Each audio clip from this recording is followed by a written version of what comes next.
Morning. Just having my morning creatine.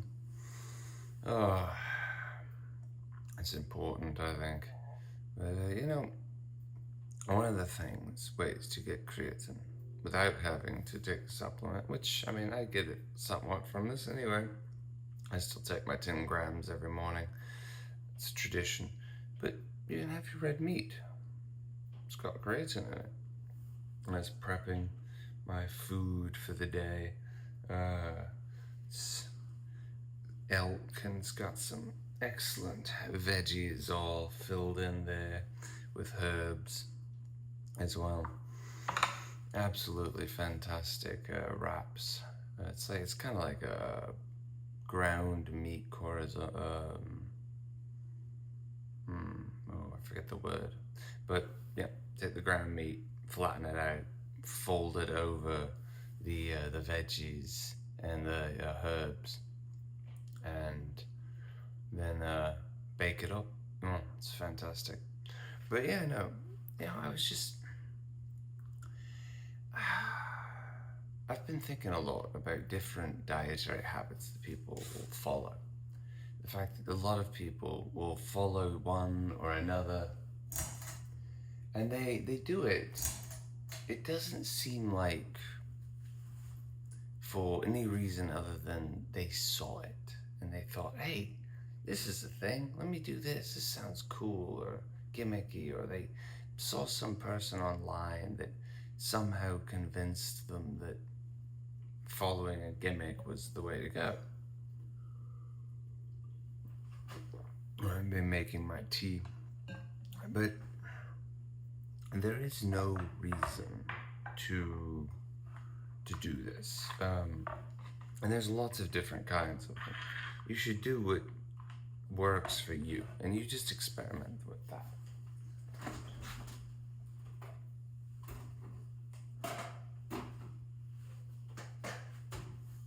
You just keep testing different things until you find one that works very well for you. That's what I did. It's what a lot of rational people do. The fact of the matter is that some of the more ridiculous ones I kind of want to talk about, and one of the ones that I just carnivore diet. Okay, this is a very interesting choice.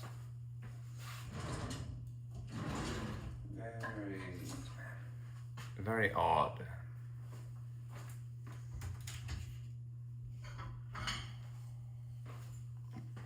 So I eat meat every day. I did do vegetarian at one point while I was in the military. And it was because I didn't have access to any healthy meats. The processed crappy meats they had, I was not eating that because it made me feel like shit. So I sold them that I was vegetarian. And I ate vegetarian for 3 months. And the fact of the matter is that it was fine. It wasn't that big a deal. But eating straight carnivore, it's I'm not gonna say there's zero positive. Some people can notice positive effects because you have just cut a bunch of stuff out of your diet, a bunch of processed foods. You're gonna be cutting. Well, let's assume it, depending on what kind of carnivore, but let's just say it's the one that, no, I'm gonna eat my eggs and ground meat and lean meats in general, and that's it, nothing else. Yes, you have just cut a bunch of things from the SAD diet, the standard American diet that most Americans are eating. It's a terrible diet, and you will probably feel better. But honestly, like the number of nutrients, micronutrients and polyphenols and ribosins, like that I have in these right here, between the 20 grams of garlic, 20 grams of turmeric, 20 grams of ginger, Have that every single day. The anti-inflammatories in there. The I'm not gonna spend too much time. I'm not gonna talk too much about the gut stuff because as far as the gut microbiome, yes, the more variety of vegetables and stuff looks like you have a healthier one. We don't really know all the effects of that though. Just like we don't know what the long term effects of eating a strictly carnivore diet is going to have because we just haven't observed it yet. But it is true that you are missing out on certain nutrients. And anyone who thinks that fiber is not useful, that's crazy. There definitely is useful. How much you need will depend on you. I eat around 170 to 200 grams of fiber a day. Not because it's like a goal, but just because that's what I found works for me. I just ate a bunch of stuff until I found stuff that worked for me. And that's what works, so that's what I eat. And it just kind of ended up there, and I have 200 grams, over 200 grams of protein, and and sometimes over 200 grams of fiber every day. That's crazy to a lot of people. They're just like, that's ridiculous. It's like, what do you need all that for? I feel good on the diet. And it got me down to my 9% body fat, and I'm able to maintain that. I've been maintaining that for weeks now. I should go over my diet at some point. Just do a full dietary video of all the things that I ate to get down to my 9% and what I eat now to maintain it with my activity levels. But that'll be a future thing. I just wanted to address the carnivore first. I'll probably talk about the ketosis and stuff and keto diet and stuff later as well. But the carnivore, there's no, this is not how we evolved. If you wanted to play up the naturalist mindset in this evolutionary mindset, like we evolved, true, partially because our brains, partially because we as primates had so much meat and we perfected eating it. That is true. We absolutely did have an effect on us. However, we still ate what was available. So we ate our plants.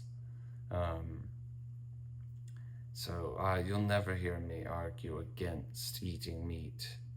The level of nutrients in a smaller package that you can get from meat, especially things like organs, is just remarkable. And I don't agree with getting rid of it out of your diet. It's doable. You can survive and be healthy without it, but I just don't see the point personally. I don't see any reason to do that. Well, to each their own. But it's just, I would like people to think about it critically, not in a fad-like sense. The loss of so many things from your diet, just doing it temporarily, that would be the thing to do, I think. Go on it. If this is what you think might be effective for you, go on it. Do that for a week or two, and then start adding things back in and see what works and see what doesn't. Like I've tried all sorts of things. I used protein powders. I don't use them anymore because I find that my body doesn't like it. Don't know why, it just doesn't. It is what it is. I love sushi. Oh, I have a personal obsession with it. After a certain point, though, my gut it started reacting badly to it. Don't know why, but it did. So I listened to it. I absolutely fudge. Baking fudge is fun for me. I enjoy it. I love eating it. Fudge is, I could eat whole blocks of fudge. Most people just have like a piece or two. No, I'd have whole blocks. I have like 4 of them in a day. I did that at one point. I've been incredibly unhealthy in the past. Um, of course, now I don't eat sweets at all. But the point is, though, that that's that's something I cut because I realized that it was not working for my body. Um, I needed to, and my body appreciates it. I feel way better now that I'm eating things, and I literally just ate different things until I found the ones that my body liked the best. And following anybody's suggested diet for you is never going to be the most effective. You take a foundation, if that's what you want to say. If it's like, all right, well, I'm going to jump on this and I'm going to do this. Do it. And then modify until you find what works for you personally. That seems to be the rational choice. I don't know. But, yeah, well, this is another day. I'm making my tea right now, grinding up my ginger and turmeric. Already made today's second meal, and I'll have my skyr and fruit later. My breakfast at 9 in the morning. Have it every day at the exact same time. I find that's what works for me, so I do it. But yeah, I just was thinking about that, and it's just because I met somebody the other day who was carnivore, and she just was so tribalistic. I don't know. It was very odd for me. And I would like people to be more individualistic. I don't know. That's just my thoughts on the matter. And who the hell am I? Anyway, have a good one or a bad one. I won't tell you what to do. You do you.